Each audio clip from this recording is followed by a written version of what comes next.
Hello friends, कैसे हैं आप सब। आई होप आप सब बहुत अच्छे होंगे और एकदम मज़े में होंगे। और अभी बज रहे हैं शाम के 4 और बस सानी पानी का टाइम है तो वही सब हो रहा है। और हम लोग जा रहे हैं चना का साग तोड़ने, मैं और मम्मी। तो चलिए चलते हैं, फिर खेत में ही मिलते हैं। और अब हम लोग आ चुके हैं उस वाले खेत में जहाँ से हमें चने का साग तोड़ना है।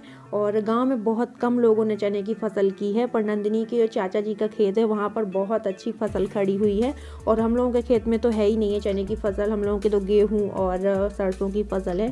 पर नंदिनी के जो चाचा जी का खेत है बहुत अच्छी फसल है चने की, तो हम लोग वहीं पर चने का साग तोड़ने आए हैं। और ये चाची जी भी आ गई, सलोनी भी आ गई।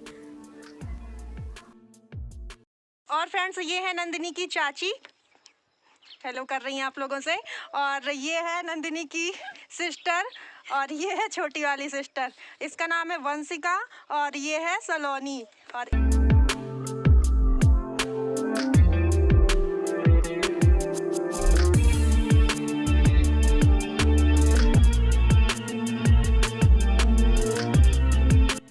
और यहाँ पर बंसो आगे आगे है और हम और मम्मी पीछे पीछे हैं, क्योंकि बंसो का खेत है तो उसे ज़्यादा अच्छे से पता है कि कहाँ से निकलना है और कहाँ से चढ़ना है खेत में जाने के लिए। तो ये आ गई चने की फसल वाला जो खेत था, वो कितना हरा भरा है और उसमें फूल भी आ गए हैं छोटे छोटे, किसी किसी पौधे में चने के फूल भी हैं और बहुत अच्छा लग रहा है चने का खेत। ये देखिएगा एकदम हरा भरा। और बस अब हम लोग चने का साग तोड़ लें।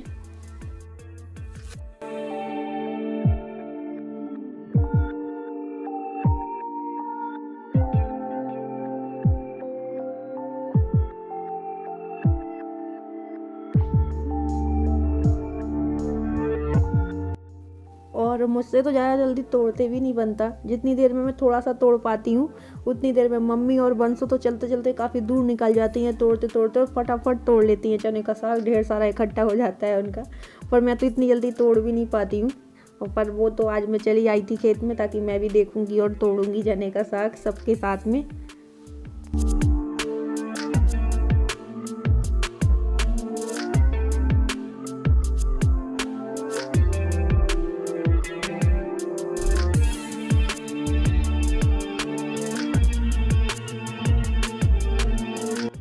और अब हम लोगों ने साग तोड़ लिया है चने का, और बस अब निकलते हैं। और ये वाला खेत जो है चने की फसल वाला, वो थोड़ा नीचे है, तो मतलब चढ़ाई से उतर कर नीचे को आना पड़ता है, तब है ये खेत। तो ऊपर चढ़कर फिर जाना पड़ता है रोड में निकलने के लिए।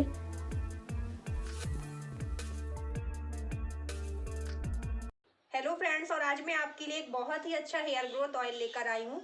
और वो ऑयल है मार्स बाई जीएससी का हेयर ग्रोथ ऑयल।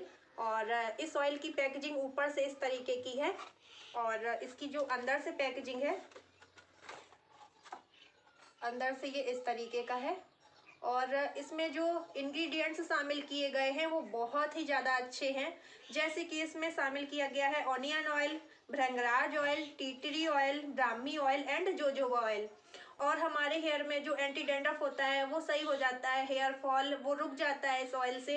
और हमारी हेयर ग्रोथ बहुत ही ज़्यादा अच्छी होती है इससे। और हमारे हेयर फुल और स्ट्रॉन्गर बहुत ही अच्छे हो जाते हैं, क्योंकि इसमें जो इंग्रेडिएंट्स हैं वो बहुत अच्छे अच्छे शामिल हैं। जैसे कि ऑनियन ऑयल हमारी हेयर ग्रोथ के लिए बहुत ही अच्छा होता है, ब्राह्मी ऑयल, भृंगराज ऑयल, ये सारे हमारे जो इंग्रेडिएंट्स हैं वो बहुत ही ज़्यादा अच्छे हैं। और इस ऑयल की जो खुशबू है वो भी बहुत अच्छी है। और ये एकदम बिल्कुल लाइट वेट का है।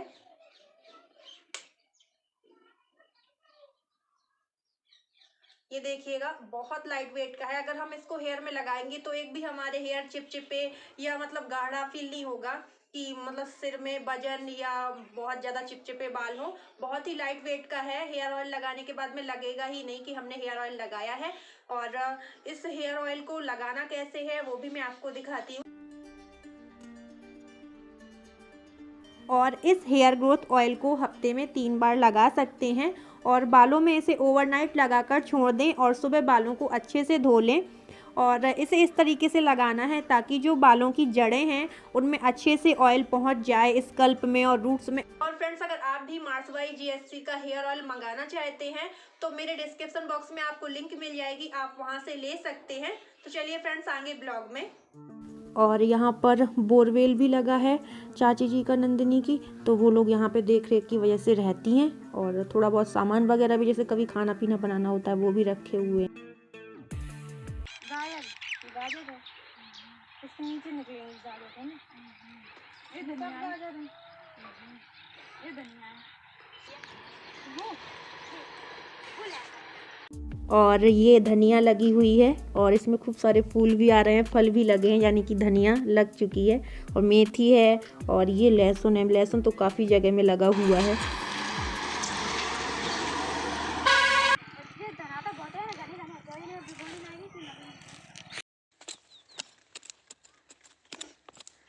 और ये बंसो गाजर उखाड़ रही है और यहाँ पर ताजी ताजी गाजर निकाली जा रही है। आज में गाजर को बीज जाओ जहाँ ऊपर जाए फूल में। हां तो इन डलनी बॉडी ने और ये पड़े रहेंगे। अगली साल को जाएंगे। बहुत ये तो बहुत मोटी मोटी गाजर है, पर बहुत मोटी मोटी बैठ रही है जिनमें। जाम में मोटी होगी।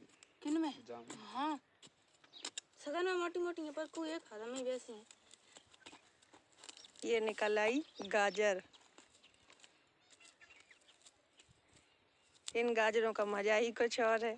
मीठी है, घर की गाजर है। मीठी है गाजर। इतने को पेड़ बड़ा का सो। और ये बीच खेत में पेड़ लगा हुआ है और ये पेड़ सूख चुका है। तो इस सूखे पेड़ में कितने सारे घोंसले लगे हुए हैं और ये घोंसले कुछ उस आकार के हैं जैसे वो सपेरा के पास बीन होती है वैसे।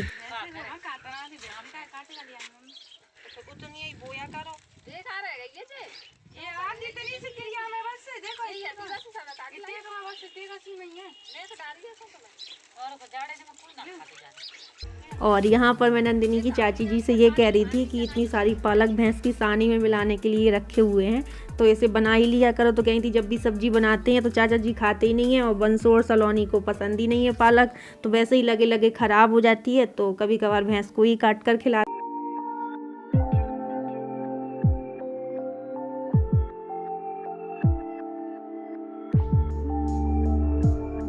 और अब हम लोग नंदिनी की चाची जी के खेत से अपने घर आ चुके हैं, यानी कि जो खेत में घर हमारा बना हुआ है खेत के पास, वो वाले घर में आ चुके हैं।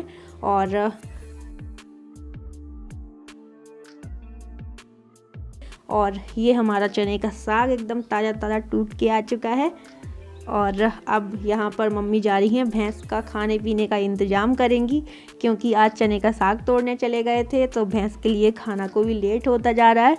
उसके 4 बजे के टाइम से थोड़ा लेट हो गया है खाना, इस वजह से उसे थोड़ा लेट सानी मिल रही है। गुस्सा हो रही होगी आज भैंस मम्मी के ऊपर कि पता नहीं कहाँ चली गई थी, मेरा टाइम जो खाने का है उसे लेट कर दिया और मुझे खाना लेट मिल रहा है।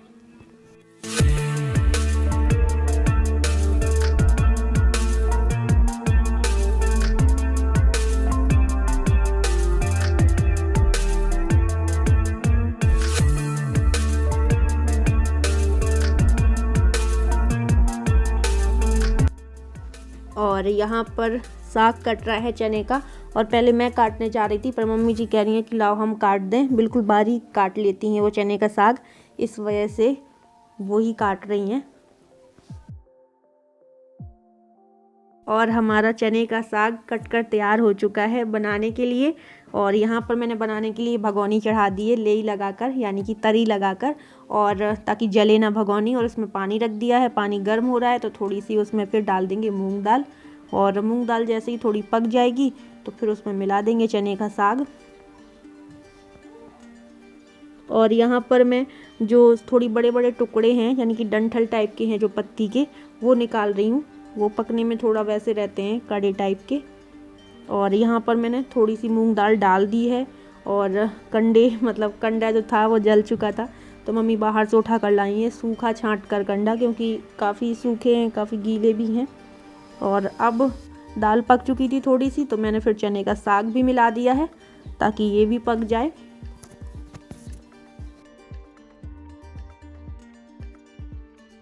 और यहाँ पर मैंने थोड़ा सा बेसन लिया है, उसी को घोलकर डालेंगे चने के साग में। वैसे बाजरे का आटा या गेहूं का आटा डालते हैं, पर मम्मी इस बार थोड़ा हटकर चने का साग बनवा रही हैं, बेसन डलवा रही हैं। बेसन भी काफ़ी अच्छा लगता है, तो मैंने यहाँ पर बेसन घोल कर मिला दिया है साग में। और साग तो काफ़ी हद तक पहले ही पक चुका था, पर अब थोड़ा बेसन डाला है तो वो भी पक जाए।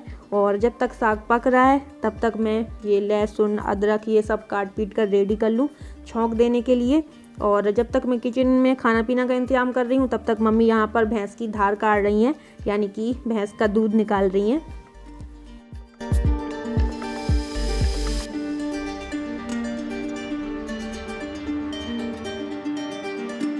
और ये आ चुका है हमारा भैंस का दूध।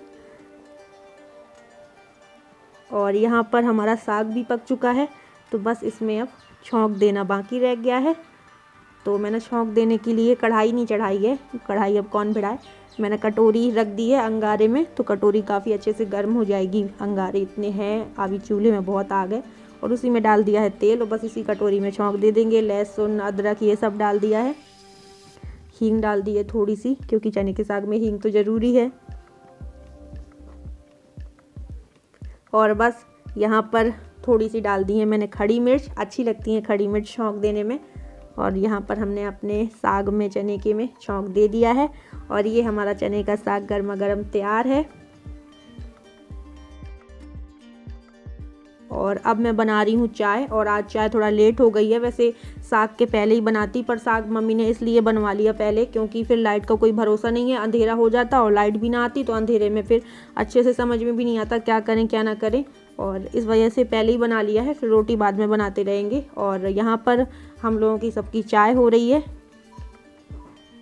और अब मैंने चढ़ा दिया है दूध, क्योंकि चूल्हा अभी इस टाइम खाली था, साग पक ही चुका है, बस रोटियां सेंकनी है। तो मैंने सोचा जब तक हम लोग चाय वगैरह पी रहे थे तब तक दूध छान के रख दिया है भगोनी में, तो ये दूध गर्म हो जाएगा।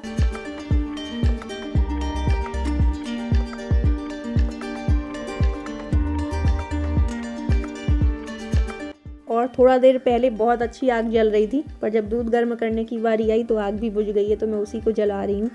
और बस दूध गर्म हो चुका है, तो यहाँ पर मैं सेंक रही हूँ रोटियाँ। और मम्मी जी कह रही हैं कि तुम गेहूं की रोटी बना लो, फिर बाजरे की थोड़ी सी बनानी है, 4-5 ठो तो हम सेंक देंगे, क्योंकि बाजरे की मुझसे बनती नहीं है, इस वजह से कह रही थी थोड़ा कम बनती है। यहाँ पर मम्मी जी नानी को खाना परोस रही हैं और बाजरे की रोटी भी सिक गई हैं, तो यहाँ पर मैं लगा रही हूँ उनमें घी। और पापा जी हैं नहीं है, वो गए हैं, छोटी वाली ननद है जो रेनू दीदी, उनके यहाँ गए हुए हैं, तो बस हम ही लोग हैं। और यहाँ पर खाना बन चुका है, बाजरे की रोटी चने का साग, तो आ जाइएगा आप लोग भी आकर खा लीजिएगा।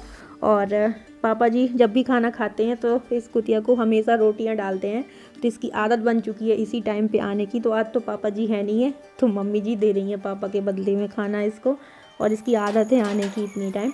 और यहाँ पर खाना लगा दिया है मैंने इनके लिए, और ये खा रहे हैं खाना। आज तो इनका पसंद का खाना बना हुआ है, बाजरे की रोटी तो इनको बहुत पसंद है, पर चने का साग भी बना हुआ है।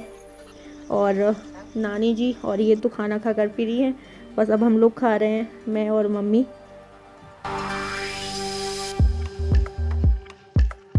खाना पीना हो चुका है, तो यहाँ पर मैं धुल रही हूँ बर्तन।